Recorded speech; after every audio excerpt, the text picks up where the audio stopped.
Bismillahirrahmanirrahim. Harijin tsoho. Babi na 16. Kar ku manta da like, comment and gode. Khadija mutuwar zaune ta yi ganin Zaran a jikin mahaifinta da ɗaurin ƙirji. Kan ta yi wani yunƙuri Zara ta amshe wayar a hannun dadin ta kashe. Miƙewa ta yi jikinta na kakkarwa. Ta fara safa da marwa. Dama ashe da Zara ya tafi Abuja kuma tunda ta gansu tare ta san da ita za shi London turƙa shi. Uncle ka jawo Zaran yayi suka kwanta yana ƙoƙarin fito da nishaninta. Rike masa hannu tai tana dariya ta ce dadi kaya zan sa please ka bar ni in je in saka. Ta faɗi cikin magiya.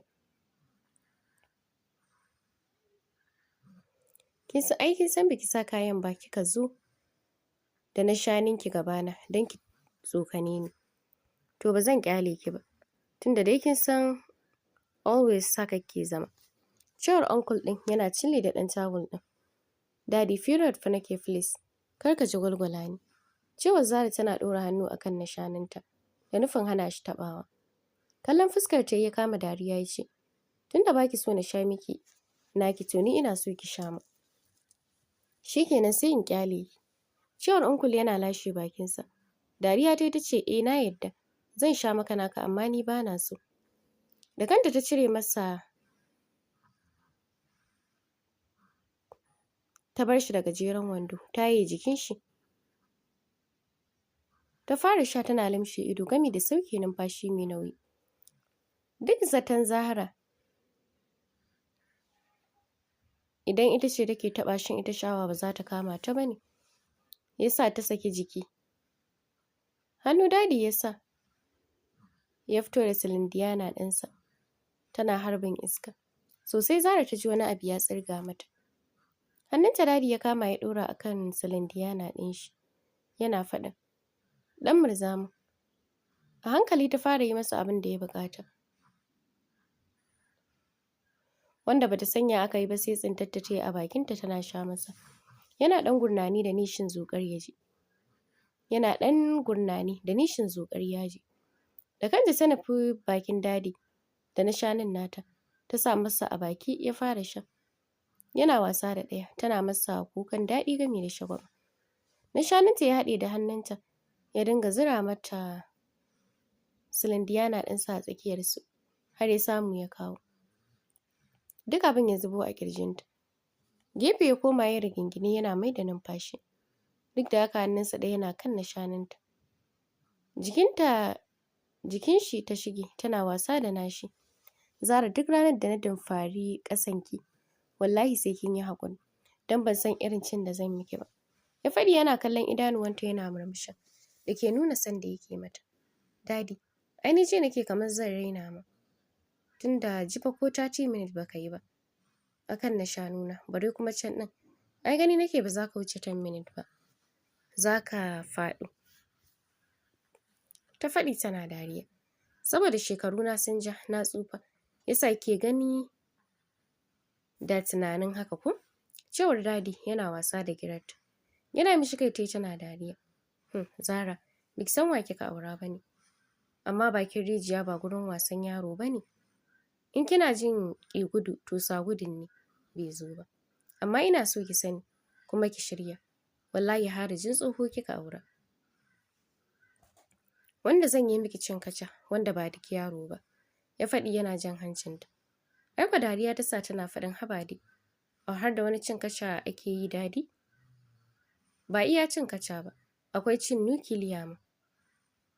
Makamin ƙare dangi. Da in ne miki shi dole sai mun dangana da asibiti. Cewar dadin cikin nishaɗin jin daɗin hirar tasu da ita. Dariya Zara take har da riƙe ciki ta ce, Allah taimaki harijin tsoho, angon harijin yarinya. Ta faɗi tana direwa a gadonta. Ta shige toilet tana masa dariya. Za ta je ta wanke abin da ya zuba mata a jiki. Miƙewa shi ma yana dariya. Ya mara mata baya. A zuciyar shi yana dariya wautar Zara. Da ganin da take masa wanda tunaninta shi ɗin kanwan lasa ne. Yasa take ba shi a sadaka. Amma ya san daga ranar da ta san wata aura. Kan ta ba shi ta daɗin rai sai ya yi da gaske. Wannan shine yaro bai san wuta ba sai ya taka. Khadija ku ranar ba ta yi bacci ba. Gari na wayewa ta kintsa kannanta da kayansu. Ta sa direba ya kai su zuwa Bunkuri, inda nan ne ainihin garin su mahaifiyarsu, wanda iyayenta da sauran 'yan uwanta duk suna ci. Sun yi murna da ganin su Khadija, aiko nan aka shiga yin nan da su. Ana karrama su. Bayan kowa ya nutsu ne Khadija ta kama kafar kakarsu kawai ta fashe da kuka mai taɓa zuciya, wanda faruwa hakan sosai ya ɗaga wa 'yan uwan nasu hankali. Rarrashin da suka shiga da kalamai masu daɗi. Har dai ta yi shiru, ta fara masa bayanin damuwarta. Waffa, dadinmu ya yi aure da wata sa'a ta, wanda in kun ga abin da suke yi gabanmu, san ba abu ne da ya dace a ce shi dadin namu na yi ba. Ta mallake shi, ta sa ya koma yaro ƙaramin da baya iya bambance daidai da rashin daidai. Wallahi a tsorace nake, ban sanya tarbiyyar da mahaifiyarmu ta bar mu akai za ta koma ba nan gaba, da ni da sauran ƙannena. Baffa, ina tsoron zamani da sharrin zuciya. Ta ƙarasa magana cikin matsanancin kuka. Da yawa cikin 'yan uwan mahaifiyar tasu sai da su ma ta ba su tausayi da sai da suka yi kuka. Baffa ne ya dube ta ya fara magana. Da farko dai, Nana, Allah ya miki albarka. Ya ji kan mahaifiyarku. Tabbas kin yi hankali da kika zo gare mu da wannan matsala, wanda kin sani muddin muna raye ba za mu bari tarbiyyar ku ta gurɓace ba. Ai ban san kun dawo ƙasar ba. Da duk wayar da muke da shi, ni bai nuna min kuna nan ba. Cewar Baffa cikin nuna kulawa. Watan mu ɗaya da dawowa, to abubuwan ne sun min yawa. Ni ce uwar kanmu a gidan. In kula da kaina Baffa, in kula da ƙannena, wanda ni ma ban wuce a ce kulawar da ni ake ba. Amma ya ji ya auro yarinya ƙarama, da ita kanta ma bata gama sanin kanta ba, bari ta kula da mu 'ya'yansa. Cewar Khadija tana shishsheka. Ki daina kuka Nana, tunda har Allah ya sa muna raye, kuma mahaifiyarsa da ranta bata mutu ba. To ni da kaina zan je in same ta, ta tsawatar masa, kuma a san abin yi game da ci gaba da zaman ku a hannunsa. Don haka ki daina ma damun kanki. Cewar Baffa yana rarrashinta. Aiwa Khadija ranta fes yasa ta saki jikinta a gidan kakannin nata, don ta san in dai Hajiya ta ji maganar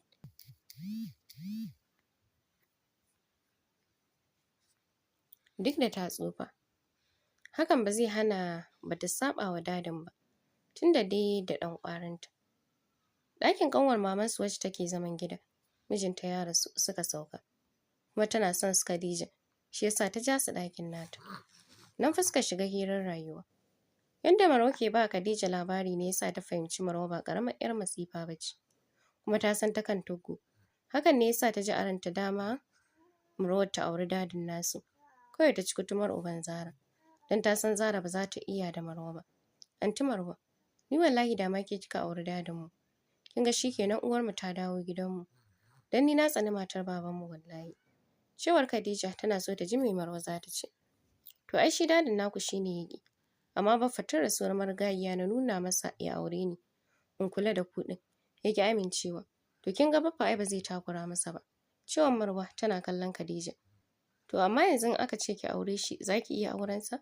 Cewar Khadija cikin zaƙuwa. Me zai hana, zan aure shi mana, in zo in kula da marayun Allah. Cewar Marwa. Good. To in har kina son auren, ki ji daɗinsa Anti Marwa. Wallahi sai kin kori waccan baƙar dagar daga yarinyar. Wallahi sai kin kori waccan baƙar dagar yarinyar. Don Harija ta masifa. Ta maida mana tsohuwan ɗan iska wallahi. Cewar Khadija cikin damuwa. Tsaki Marwa ta ce, to don kutumar ubanta za ta ci kanta ne? Ba dole dai sai tsohon naku ya ci ta ba ne? Za ta ci gaba da zama da shi tun da Harija ce. Sai mu je a yi musu abin da gaban nashi, ko da kuɗi aka haɗa shi ba zai iya aiki da ita ba cikin ƙanƙanin lokaci.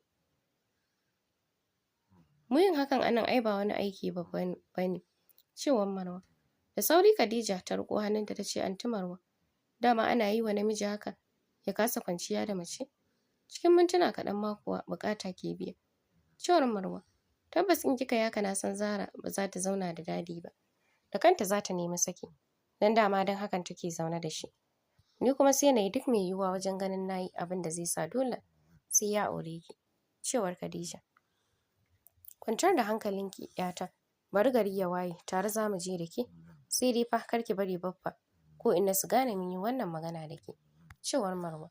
Kai haba antina, ta kaina ba zan faɗa kowa ba, ai tsakaninmu ne, cewar Khadija cikin jin daɗi. Aiko cikin farin cikin cikar burinta ta kwanta rana. Washe gari zakara ya ba su sa'a suka wuce gun hatsabibin bukan da suke ji da shi a garin. Marwa ta yi masa bayanin komai da ke tafe da su, inda ta kara da cewa kuma boka in an masa zancen aure na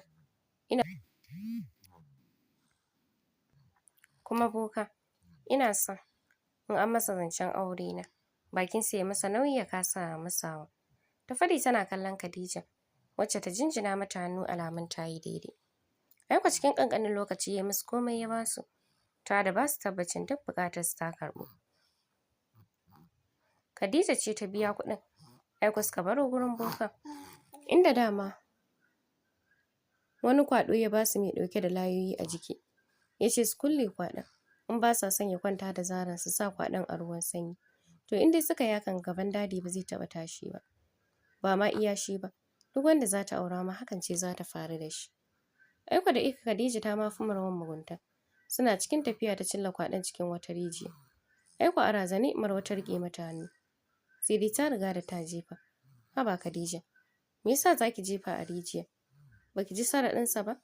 Cewa fa ba ma iya babanku ba. Ko ma wa za ta aura? Ba za ta ciyu a gun mijinta ba. Kin ga aida sai ki bari mu yi iya na mahaifin naki, da zaran ya sake ta ai kenan sai mu buɗe kwaɗon kenan. Amma yanzu kin sa a rijiya ta ya za mu ɗauko shi? Cewar Marwa cikin damuwa. Anti Marwa, ni fa tsanar da na yi wa Zara ta wuce duk inda ke zatanta. Tunda ta kwanta min da mahaifi. To wallahi zan so ta ƙare a rayuwarta a haka. Da rufaffen gurin da ba shegin da zai iya ci har iya ƙarshen rayuwarta. Da haka ki mamanci na jefa, cewar Khadija. Marwa da sake cewa komai ba suka dawo gida, inda suka samu baffa na jiran Khadija. Dan tuni kawu Isa ƙanin mamansu ya zo da motarsa. Zai kai su can Kaduna gidan Hajiya mahaifiyar baban nasu. Ta da baffa. Aiko kuka ta sa musu ta ce ba za su je ba. Su dai su baffan su je kawai. In ya so duk abin da ake ciki za ta faɗi a waya. In buƙatar hakan ta taso. Haka aka bar su don tausayinsu suke ji. Yasa ba sa son ɓata masa rai. Baffa da kawu Isa ne suka tafi Kaduna. Inda suka isa lafiya sosai Hajiya ta yi murna da ganin su. Shekarunta 85. Amma ta mori jiki kuma ba ta ruɗe ko rikicewar tsufa ba. Ta sa an musu tarba ta mutunci. Dan gidan nata cike yake da ma'aikata da sauran mutane. 'Yan uwanta da ƙannen dadin maza. Bayan sun natsa ne Hajiya ta fara magana cikin muryar tsufa. Kuma shikenan Ibrahim, tun daga mutuwar marigayiya shikenan aka yanke zumunci, ko a waya baya samuwa, cewar Hajiya. To masu saurare za mu dakata a nan sai mun ƙara haɗuwa da ku a